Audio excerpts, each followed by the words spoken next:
अस्सलाम वालेकुम दोस्तों। पाकिस्तान का मुकाबला बांग्लादेश मीरपुर टेस्ट मैच कल जब अपने दूसरे दिन के खेल के इख्तिताम पर पहुंचा था और हमने आप लोगों के लिए वीडियो बनाई थी, तो उस टाइम पर यह बात मैंने की थी कि पाकिस्तान क्रिकेट टीम जो है ना वो बहुत ज्यादा अनप्रिडिक्टेबल है। कल जो पाकिस्तान की सिचुएशन थी उस टाइम वी वर 179 फॉर 1 और ऐसा लग रहा था कि शायद पाकिस्तान इस मैच में जो है एक अच्छी लीड लेने में कामयाब हो सकता है। उस टाइम पर मुझे याद है मैंने आपको बोला था कि पाकिस्तान इस इनिंग्स के अंदर 550 के करीब भी रन बना सकता है, लेकिन at the same time Pakistan की अनप्रिडिक्टेबिलिटी आड़े भी आ सकते हैं और ऐसा भी हो सकता है कि जो बांग्लादेश का 413 रनों का टोटल है उससे पहले ही पाकिस्तानी टीम आउट हो जाए। और ऐसा ही हुआ है। आज पाकिस्तान क्रिकेट टीम जो कि ओवरनाइट 179 फॉर 1 थे, आज अब्दुल्ला फजल और उसके साथ साथ अजान अवैस जब बैटिंग का आगाज करते हैं, दोनों ऐसे बल्लेबाज जो कि अपने डेब्यू पर थे, 200 रनों तक पाकिस्तान को ले जाते हैं। मतलब 179 से 200 रनों तक ले जाते हैं। अजान अवैस जो है वो अपनी सेंचुरी बनाने में कामयाब हो जाते हैं on his international test debut. Pakistan के 14वें बल्लेबाज 14th बल्लेबाज बन जाते हैं जो कि डेब्यू पर सेंचुरी बनाते हैं। एक तवील लिस्ट है, मैं आप लोगों को कुछ प्लेयर्स का नाम बताऊंगा, बाकी अगर आपने पूरी लिस्ट जाननी होगी कि किस किस खिलाड़ी ने पाकिस्तान के लिए टेस्ट डेब्यू पर सेंचुरी बनाई है तो वो डिस्क्रिप्शन के अंदर आपको प्लेयर्स की पूरी लिस्ट भी मिल जाएगी, आप वहां जाकर पढ़ सकते हैं। लेकिन अजान अवैस जो कि अपने डेब्यू के ऊपर 103 रनों की इनिंग्स खेलकर आउट हुए और उसके साथ साथ अब्दुल्ला फजल जिन्होंने डेब्यू पर 60 रनों की इनिंग्स खेली, जैसे ही अजान अवैस आउट हुए उसके बाद पाकिस्तान की टीम जो है वो ताश के पत्तों की तरह बिखर गई और वो पाकिस्तान जो कि 200 के ऊपर 200 के आसपास अपनी दूसरी विकेट से महरूम हुआ, वो आज 388 रनों पर ऑल आउट हो गया। जी हाँ दोस्तों, it is hard to believe, 386 रनों पर बल्कि पाकिस्तान ऑल आउट हो गया। और बांग्लादेश की टीम के खिलाफ जहां हमें लग रहा था कि शायद से पाकिस्तान लीड लेगा, पाकिस्तान 27 रनों की उल्टा लीड कंसीड कर गया। और करंटली अगर मैं आपको बताऊं तो बांग्लादेश 7 रन बनाकर बिना किसी विकेट के नुकसान पर बांग्लादेश की टीम खेल रही थी। जब दिन का इख्तिताम हुआ है तो 7 ये रन और 27 रन जो पहले की लीड मिले, तो 7 जमा 27 34 रनों की लीड इस वक्त बांग्लादेश के पास है और उनके पास पूरी की पूरी 10 विकेटें हाथ में हैं। तो यहां पर बांग्लादेश की टीम के पास बड़ी अपॉर्चुनिटी है जब टेस्ट मैच में 2 दिन का खेल बाकी है कि वो पाकिस्तान को इस टेस्ट मैच में शिकस्त दे सकते हैं। अगर बांग्लादेश ने 250 प्लस का टारगेट पाकिस्तान को दे दिया या इवन 200 प्लस का टारगेट भी पाकिस्तान को दे दिया तो पाकिस्तान के लिए 4th इनिंग में ये टारगेट चेस करना नेक्स्ट टू इम्पॉसिबल हो जाएगा, क्योंकि पाकिस्तानी टीम को हम जानते हैं कि इनसे चौथी इनिंग्स के अंदर बल्लेबाजी नहीं होती है। अब जो अवैस हैं, जिस तरीके से अजान अवैस ने बैटिंग किया, मैंने आपको बताया 14वें बल्लेबाज बने डेब्यू पर सेंचुरी बनाने वाले, इनकी बल्लेबाजी के ऊपर भारतीय मीडिया का बड़ा ही जबरदस्त किस्म का रिएक्शन आ रहा है और खास तौर पर सुनील गावस्कर ने बड़ी स्टेटमेंट जारी की है इस बल्लेबाज के हवाले से और एक निडर क्रिकेटर करार दिया है सुनील गावस्कर ने अजान अवैस को। जी हाँ दोस्तों, वही अजान अवैस जो कि अभी 2024 के T20 वर्ल्ड कप में, मतलब अभी तो नहीं लेकिन 2024 के T20 वर्ल्ड कप में Pakistan under 19 T20 world cup में पाकिस्तानी टीम की नुमाइंदगी कर रहे थे।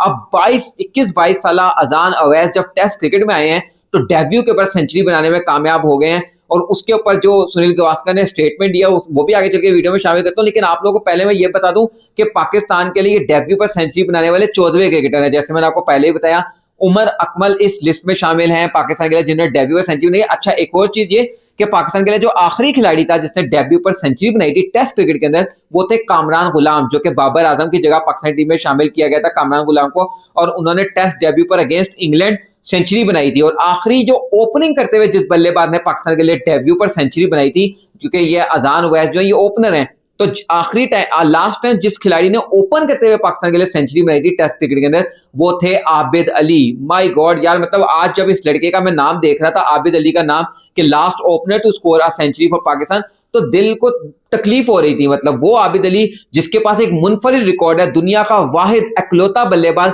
जिसने अपने टेस्ट डेब्यू पर भी सेंचुरी बनाई, जिसने अपने ओडीआई डेब्यू पर भी सेंचुरी बनाई, और एक प्रॉमिसिंग क्रिकेटर था, बट अनफॉर्चुनेटली उनको हार्ट की डिजीज हुई, हार्ट पेशेंट है और आज वो क्रिकेट से कोसों दूर जा चुके हैं। और आज शायद से कोई आबिद अली का नाम भी नहीं, बहुत सारे जो नए बच्चे हैं जिन्होंने क्रिकेट को अभी 21-22 के आसपास 23 के आसपास फॉलो करना शुरू किया है, तो उनको शायद आबिद अली का नाम भी ना पता हो, बट बड़ा marvellous cricketer he was for Pakistan. लेकिन अनफॉर्चुनेटली उनको हार्ट अटैक हुआ और अब वो क्रिकेट से दूर हो गए। बहरहाल पाकिस्तान के लिए मैंने जैसा आपको पहले बताया कि टेस्ट डेब्यू पर सेंचुरी बनाने वाले क्रिकेटर की लिस्ट जो है तवील है। उमर अकमल है, यासिर हमीद वो वाहिद बल्लेबाज है जिन्होंने अपने टेस्ट डेब्यू की दोनों इनिंग्स के ऊपर, दोनों टेस्ट की दोनों इनिंग्स के अंदर सेंचुरी बनाई थी, पहली इनिंग्स के अंदर भी और दूसरी इनिंग्स के अंदर भी। तो यासिर हमीद का नाम भी उस लिस्ट के अंदर शामिल है और तवील लिस्ट है। मैंने जैसा वो पहले भी कहा कि मैं डिस्क्रिप्शन के अंदर पूरी की पूरी लिस्ट जो है वो शेयर कर दूंगा। अब व्यूअर्स इस मैच के ऊपर आ जाते हैं, फिर मैं आप लोगों को स्टेटमेंट बताता हूं इंडियन मीडिया के और सुनील गावस्कर की। अब इस मैच में पाकिस्तान के लिए रखा क्या है। अब पाकिस्तान 386 पर ऑल आउट हो गया, वो पाकिस्तान यार जो 179 फॉर 1 था लास्ट नाइट और 200 पर भी आज एक ही था। मतलब अगले 186 रनों के अंदर हमने अपनी 9 विकेटें गंवा दी। अब आप इस चीज को इमेजिन करें, जो मैं आपसे एक बात करूं ना कि बांग्लादेश ने अगर आपको 200 का भी टारगेट दे दिया तो आज भी तो आपने 186 पर 9 विकेटें गंवाई हैं, तो फिर इसकी क्या गारंटी है कि आप 200 का टारगेट चेस कर देंगे। और आज की विकेट बेहतर थी। जब आपको 200 रन चेस करना होगा तो आपको 5वें दिन बैटिंग करनी होगी और 5वें दिन की विकेट जो है वो खतरनाक। आज ही आप देखें ना, जब पहला दिन टेस्ट मैच का था तो ग्रीन टॉप विकेट थी, हम सब कह रहे थे फास्ट बॉलर्स के लिए मददगार साबित होगी। पाकिस्तान की तरफ से मोहम्मद अब्बास ने 5 विकेटें भी ली, लेकिन आज जब टेस्ट मैच का तीसरा दिन था तो मेहदी हसन मिराज जो कि एक स्पिनर है बांग्लादेश के, उसने 5 विकेटें ली हैं और विकेट में अच्छा खासा टर्न दिखाई दे रहा था। तो इसका मतलब क्या है कि 5th डे के ऊपर काफी ज्यादा टर्न होगा और पाकिस्तान के लिए खेलना मुश्किल हो जाएगा।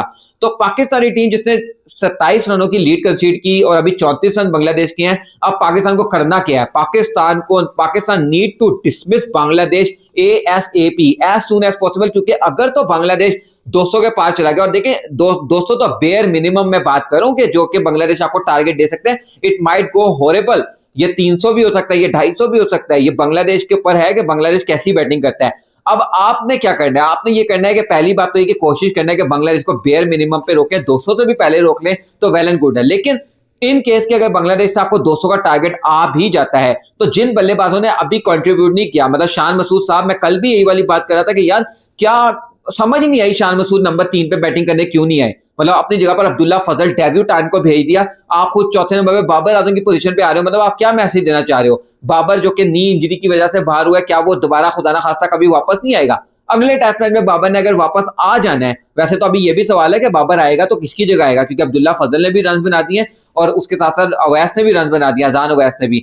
तो बाबर तो इन दोनों में से किसी की जगह आना था टीम के अंदर वापस, खासतौर पर अब्दुल्ला फजल की जगह। उन्होंने 60 रनों की इनिंग्स खेली। अब अल्लाह करे कि अगली इनिंग्स के लिए मेरी बड़ी ख्वाहिश है यार, बाबर अपनी जगह, लेकिन मेरी बड़ी ख्वाहिश है कि जो अब्दुल्ला फजल है वो अगली इनिंग में वो सेंचुरी बनाए, तो क्या ही बात होगी। तो बहरहाल अब शान मसूद से मेरा ये सवाल है कि जब बाबर वापस आ जाएगा तो उसने तो खेलना ही खेलना है नंबर 4 पर एनी केस। तो आप किस खुशी में बाबर की पोजीशन में बैटिंग करने के लिए गए थे और आज फेल भी हो गए। अब शान मसूद से भी रन नहीं आए हैं, रन सऊद शकील से भी नहीं आए हैं। हाँ, ये चीज अच्छी है कि सलमान आगा ने और रिजवान ने अच्छी बल्लेबाजी की यार। वो सेशन जो कि लंच से टी के दरमियान का सेशन था, what a session that was. वहां पाकिस्तान के बल्लेबाजों ने खासतौर पर ये रिजवान और सलमान की जो पार्टनरशिप थी, they batted very well, extremely well. 5 से भी ज्यादा के रन रेट से बैटिंग की थी, 5.25 के रन रेट से 18 ओवर्स के अंदर, अगर मैं गलत नहीं तो 98 रन यार, 18 ओवर्स के अंदर 98 रन बना दिए थे इन दोनों ने इस पीरियड के दौरान। तो कमाल की बैटिंग रही है बादल रिजवान की तरफ से और आगा सलमान की तरफ से। लेकिन पाकिस्तान इस टेस्ट मैच में मुश्किल से 2-4 हो गया। वहीं दूसरा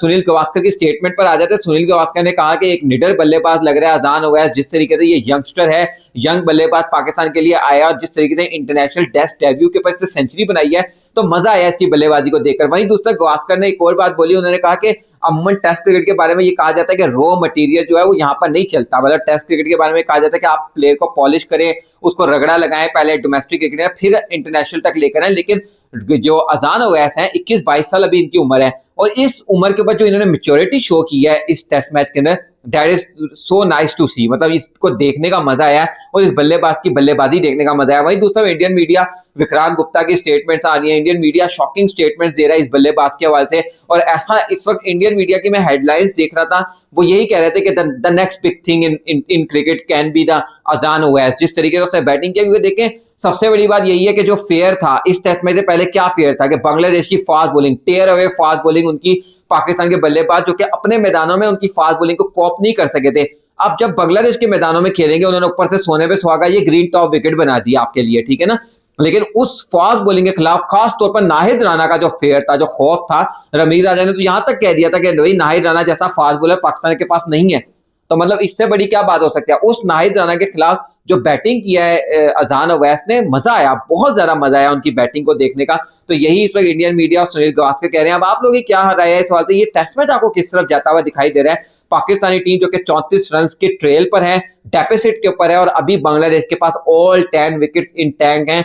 तो भाई बांग्लादेश तो यहां से पाकिस्तान को बड़ा टारगेट भी दे सकता है, बट हु नोज, अगर पाकिस्तान की गेंदबाजों का जादू चल जाए, खासतौर पर नुमान अली का किरदार बड़ा क्रूशियल रहेगा। बेशक से पहली इनिंग में आप रिलाय कर रहे थे हसन अली पे, शाहीन शाह अफरीदी पर, मोहम्मद अब्बास पर, लेकिन जो दूसरी इनिंग है यहाँ पर नुमान अली, और अगर थोड़ी बहुत बॉलिंग आगा सलमान कर लेते हैं, लेकिन आगा सलमान को भी छोड़े, मुझे नुमान अली से बहुत उम्मीदें हैं कि इस सेकंड इनिंग के अंदर, बांग्लादेश की सेकंड इनिंग के अंदर नुमान अली कुछ तबाही मचाने में कामयाब हो जाए और किसी तरीके से पाकिस्तान बांग्लादेश के हाथों जो है ना, पौने 200 का टारगेट ले, 175 के राउंड पर अगर पाकिस्तान को टारगेट मिले तो बेहतर हो जाएगा। उसके लिए हमें 150 पर आउट करना होगा वैसे बांग्लादेश को, क्योंकि 27 रन तो हमने ऑलरेडी लीड कंसीड की हुई है। अब देखते हैं आगे होता क्या इस टेस्ट मैच के अंदर। अभी डे 3 हुआ है, सनसनीखेज टेस्ट मैच बन गया है। वैसे बाय द वे ये बात माननी होगी कि ये टेस्ट मैच सनसनीखेज तो बन गया है। अब डे 4 और डे 5 पर क्या होता है, only time will tell. Video को लाइक करेगा, चैनल को सब्सक्राइब करेगा, बेल आइकन को लाजमी करेगा। मुलाकात करते हैं नेक्स्ट वीडियो में, तब तक के लिए अल्लाह हाफिज।